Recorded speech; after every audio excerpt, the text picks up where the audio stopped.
Victoria Cross for New Zealand. British Ex-Service Association and Royal Military Police. You see a variety of brands there. There's a guardsman there. He'd be Grenadier Guards with the buttons all in a row. Senior Foot Guards Regiment. The Royal Marines with their green beret, the Globe and Laurel Wreath, seeing service throughout the world. Guards Association members too are made up of the Grenadier Guards, the Coldstream Guards, Scots, Irish and Welsh Guards, as well as the Household Cavalry, which is the Life Guards, and the Royal Horse Guards, or the Blues and Royals. So an enormous amount of tradition and heritage there. The Parachute Regiment, Airborne Forces Association of WA, led by Andy Bowie, present, 1st Battalion Parachute Regiment. There's Eddie Carnegie, who was Royal Engineers, 9 Squadron Para Royal Engineers, Jim Ward, and Dave Carr. Dave Carr's in the SAS. It's the Pegasus Association, they call themselves, and their service is extensive from World War II to modern days, with, of course, extensive service right into Afghanistan, and 2 of their members receiving posthumous Victoria Cross awards for the Falklands in 1982. Second time around for the PERTH Malaysian branch. Most of the marchers transferring to the British Army when the command changed on September the 3rd, 1939, as a result of the outbreak of the war, and they stayed there until September 1945. Famous regiment, much a bit slower this year. Normally they do 140 paces a minute. Pegasus, the Airborne Forces Association, very famous Red Berets of the British Army, and of course still very active up in Afghanistan. And a few years ago, Corporal Budd of the Parachute Regiment was awarded the Victoria Cross, and he was killed in action at that time. So still, but the close link with the Kiwis is.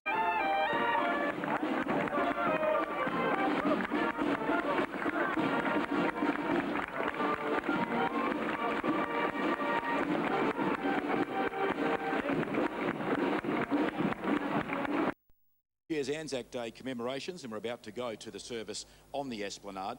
Commemorate also the 60th anniversary of the Korean War. Now, perhaps better known for fighting heroic battles in the garden, Peter Cundall joined the British Army in 1945 as a paratrooper. He served in Europe and the Middle East before enlisting in the Australian Army.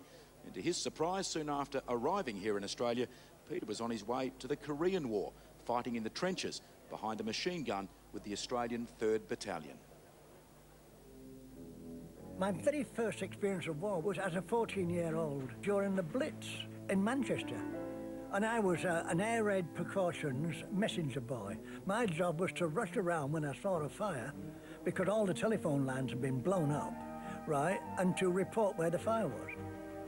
I was in the British Parachute Regiment in 1945, 46, and 47, 48, and I served in Europe.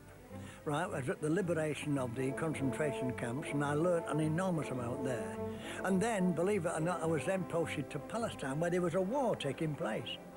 I came to Australia, but I joined the Australian Army in Britain, right, as a means of getting out here very quickly, and with all sorts of lovely promises for a cushy job. Within months, I was on my way to the Korean War. I was 23.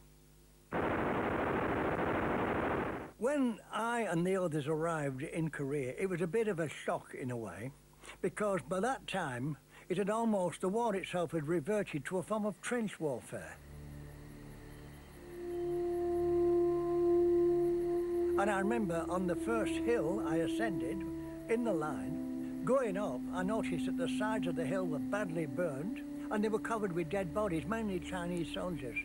That was the sheer horror of that first day in the Korean War.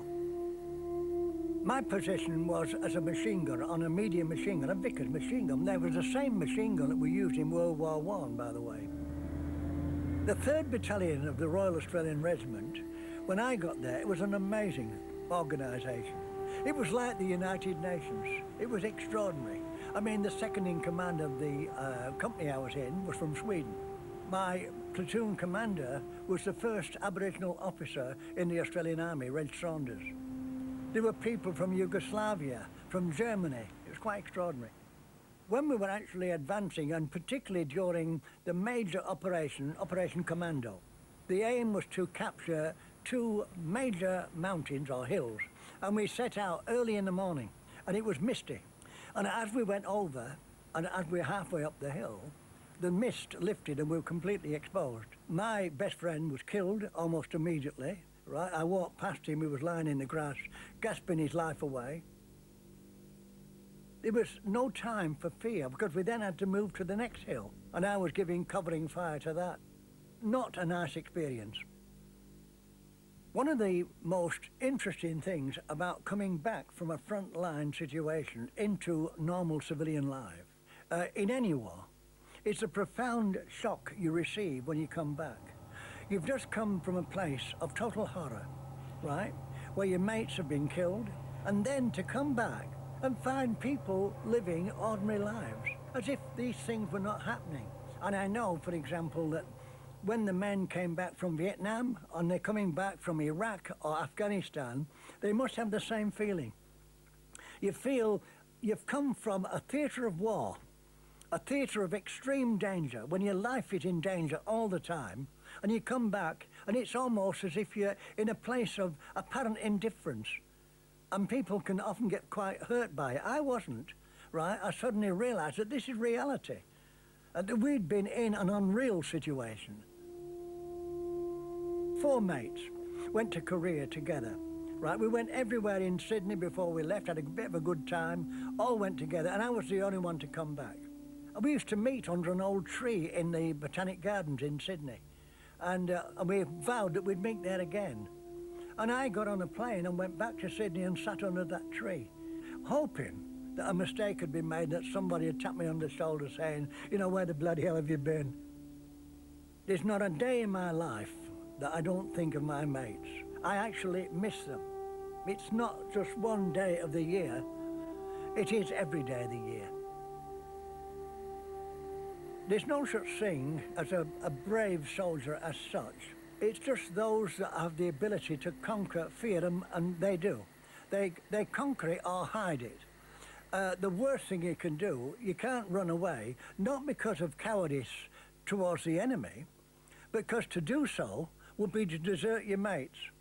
And this is the thing that most soldiers never forget, that wonderful reliability where you are next to each other, right, and totally and absolutely dependent on your life. And those moments when your life was in danger, they are life-changing moments. You never forget them. You are a different person, and it's there with you for the rest of your life. And this is the real reason why men march on ANZAC Day, not to glorify war, but basically it's a celebration, on the one hand, of this extraordinary spirit of unity, this great bond, on the one hand, and above all, to remember your mates that were killed or wounded on these occasions. Beautifully put by Peter Cundall. It's not about the glorification of war, it's the memory of those that gave their lives and gave so much for the world and the country in particular that we now live in. We're about to go down to the